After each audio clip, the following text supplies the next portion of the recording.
पिछले दिनों हमने आपके सामने खुलासा किया था कि कैसे चीन की स्मार्टफोन निर्माता कंपनी शाओमी अपने मोबाइल ब्राउजर के जरिए यूजर्स के डेटा को चीन में मौजूद अपने सर्वर में पहुंचाता है। अब शाओमी ने भी अपनी गलती मान ली है और अपने सभी ब्राउजर्स को अपडेट कर दिया है। नए अपडेट के बाद अब यूजर्स को यह ऑप्शन मिलेगा कि इनकॉग्निटो मोड में वे अपनी जानकारी को सर्वर में भेजने से रोक सकेंगे। बता दें कि पिछले हफ्ते कुछ रिसर्चर्स ने यह दावा किया था कि शाओमी के मोबाइल फोन इनकॉग्निटो मोड में भी यूजर्स के डेटा को चीन में मौजूद शाओमी के सर्वर में पहुंचाते हैं, जिसके बाद शाओमी ने इन आरोपों को नकार दिया था। हालांकि अब जब कंपनी ने अपनी इस गलती को मानकर इसे दुरुस्त कर लिया है, तो ऐसे में करोड़ों लोगों के संवेदनशील डेटा को अपने पास गैर कानूनी तरीके से जमा करने के लिए शाओमी कंपनी पर कार्रवाई होनी चाहिए और शाओमी के उपाध्यक्ष और शाओमी इंडिया के एमडी मनु जैन को तुरंत अपने पद से इस्तीफा भी दे देना चाहिए।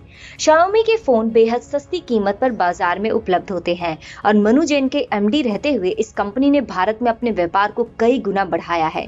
आज भारत में सबसे ज्यादा फोन शाओमी के ही बिकते हैं। इसके साथ ही दुनिया में एप्पल, सैमसंग और वावे के बाद इस कंपनी का सबसे बड़ा मार्केट शेयर है। मनु जैन सिर्फ भारत के ही दोषी नहीं है, बल्कि कंपनी के उपाध्यक्ष होने के नाते वे दुनिया के करोड़ों एमआई यूजर्स के भी दोषी हैं।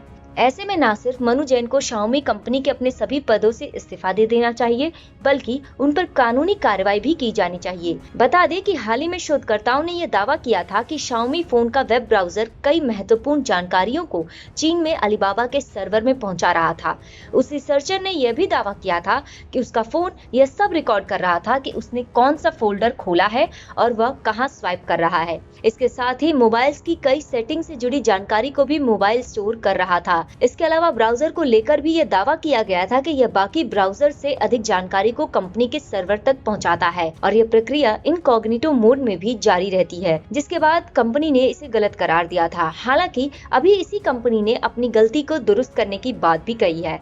मनु जैन कई मौकों पर अपने आप को बहुत बड़ा राष्ट्रवादी घोषित करने की बात कह चुके हैं और इसके साथ ही वे शाओमी फोन का भारत में उत्पादन कर मेक इन इंडिया मुहिम के प्रति भी अपनी प्रतिबद्धता दिखा चुके हैं। हालांकि अगर मनु जैन इस गलतफहमी में है कि शाओमी कंपनी भारत में मोबाइल बनाकर भारत पर कई एहसान कर रही है और इसके बदले में कंपनी को भारत के लोगों की निजता की धज्जियां उड़ाने की खुली छूट दे दी गई है, तो बेशक यह उनका सबसे बड़ा वहम है।